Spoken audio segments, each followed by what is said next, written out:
ওকে আমরা চলে এসেছি একটি নতুন ভিডিওতে। আমরা আমাদের কেমিস্ট্রি বইয়ের 10ম অধ্যায় তড়িৎ রসায়ন এই চ্যাপ্টারটি পড়তেছিলাম। তো আমাদের অলরেডি এখানকার লাল দাগ দেওয়া অনেকগুলো প্রশ্ন শেষ হয়ে গেছে এবং লাস্ট ভিডিওতে আমরা ইলেকট্রোপ্লেটিন বা তড়িৎ প্রলেপন কি এবং এটার উদ্দেশ্যগুলো কি সেটাও কিন্তু পড়ে ফেলেছি, যেটা 5 নাম্বার অতি সংক্ষিপ্ত এবং 2 নাম্বার সংক্ষিপ্ত প্রশ্ন ছিল।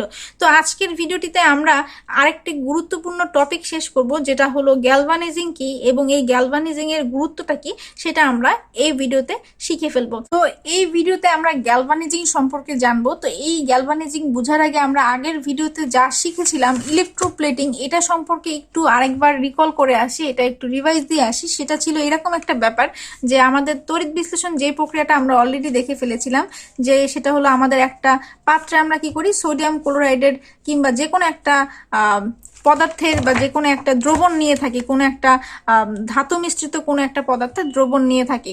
তো এই দ্রবণের মধ্য দিয়ে যদি আমরা বিদ্যুৎ প্রবাহ সৃষ্টি করতে পারি, একটা অ্যানোড দ্বন্দ্ব যেটা ব্যাটারির পজিটিভ প্রান্তের সাথে যুক্ত থাকে এবং আর একটা ক্যাথোড দ্বন্দ্ব যেটা ব্যাটারির নেগেটিভ প্রান্তের সাথে যুক্ত থাকে, এইভাবে একটা বিদ্যুৎ এই যে অ্যামিটারের মাধ্যমে বিদ্যুৎ প্রবাহ সৃষ্টি করে, বা আপনি নর্মালি চিন্তা করে রাখেন আপনি যে কোনো একটা কিছুর দ্রবণ নিয়েছেন, চিনির দ্রবণ কিংবা লবণের দ্রবণ নিয়ে সেখান দিয়ে কি করেছেন, বিদ্যুৎ প্রবাহ করেছেন। বিদ্যুৎ প্রবাহ করলে কি হয়, আপনার সেই লবণের দ্রবণটা ভাগ হয়ে যায়, তার নিজস্ব আয়নে বিভক্ত হয়ে যায়। এই প্রক্রিয়াটা ছিল আমাদের তড়িৎ বিশ্লেষণ প্রক্রিয়া, যেটা আমরা এই প্লেলিস্টের শুরুর ভিডিওতে আমরা শিখেছিলাম। প্রথম ভিডিওটিতে আমরা তড়িৎ বিশ্লেষণ নিয়ে কিন্তু শিখেছিলাম। এরপরে আমরা কি দেখি, আমরা দেখি এখানকার যে সোডিয়াম পজিটিভ আয়নটা আছে সেটা আমাদের ব্যাটারির ঋণাত্মক প্রান্ত, যেটা কিনা আমাদের ক্যাথোড দণ্ড, সেখানে যে জমা হয়। কিভাবে জমা হয়, সোডিয়ামটা আসলে সলিড কিংবা একটা কঠিন পদার্থ, সে কি করে এই ক্যাথোড দণ্ডটাকে পুরাটা আবরণ সৃষ্টি করে ফেলে। এখানে আমাদের চিত্রের মাধ্যমে আরো ভালোভাবে আপনারা বুঝতে অলরেডি পেরেছেন, অনেকবার এটা বলাও হয়েছে যে এই সোডিয়াম যেটা পজিটিভ সেটা এই ঋণাত্মক যে দণ্ডটা সেটার উপরে এরকম একটা পুরাটা একটা আবরণ সৃষ্টি করে ফেলে। আর ক্লোরিনটা যেহেতু গ্যাস থাকে, ক্লোরিনটা আমাদের পজিটিভ অ্যানোড দণ্ডে গ্যাস আকারে থেকে যায়। তাহলে আমরা লাস্ট ভিডিওতে ইলেকট্রোপ্লেটিন যেটা পড়েছিলাম সেটা হলো এই যে একটা আবরণ সৃষ্টি হয়ে গেল কিসের মাধ্যমে, এই তড়িৎ বিশ্লেষণ প্রক্রিয়ার মাধ্যমে। একটা বস্তু আর একটা দণ্ডের উপরে যে পুরোপুরি একটা আবরণ, একটা কাভার আপ করে ফেললো, এই কাভার আপ করার প্রক্রিয়াটা হলো ইলেকট্রোপ্লেটিং ছিল, তাই তো।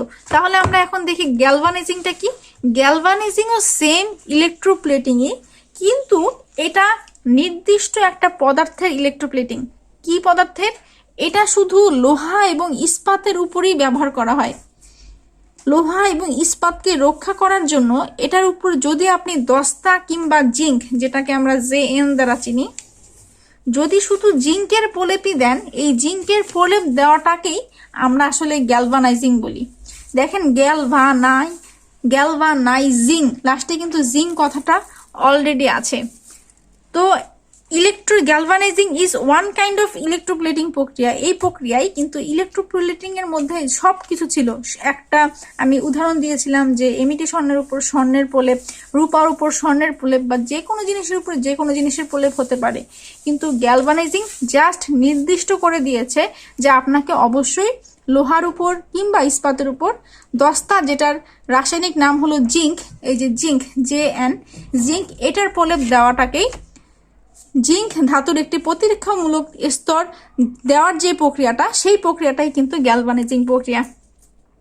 তো আমি আশা করি যে আপনাদেরকে বুঝাইতে পারছি যে আসলে গ্যালভানাইজিংটা কি। আমি আবার বলতেছি, গ্যালভানাইজিং আসলে ইলেকট্রোপ্লেটিং এর একটা প্রক্রিয়া, শুধু এখানে আপনি লোহার উপর কিংবা ইস্পাতের উপরে আপনাকে প্রলেপ দিতে হবে, আর সেই প্রলেপটা শুধুমাত্র জিঙ্কের প্রলেপ হবে। তো এই ছিল আমাদের গ্যালভানাইজিং।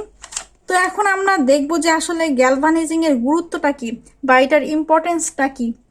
তো আমি অলরেডি একবার আগের ভিডিওতে বলেছিলাম যে আমাদের লোহা যদি আমরা খোলা অবস্থায় রেখে দিই, আপনি নিজেরাও এটা ট্রাই করে দেখতে পারেন, যদি আপনাদের কাছে লোহার টুকরা থাকে, তা যদি আপনি কিছুদিন একবারে খোলা বাতাসে রেখে দেন কিংবা একটু হালকা পানির সংস্পর্শে বাতাসে রেখে দেন, তখন কি হয়, ওই লোহাটার উপর মরিচা পড়ে, এটা আমরা সবাই জানি।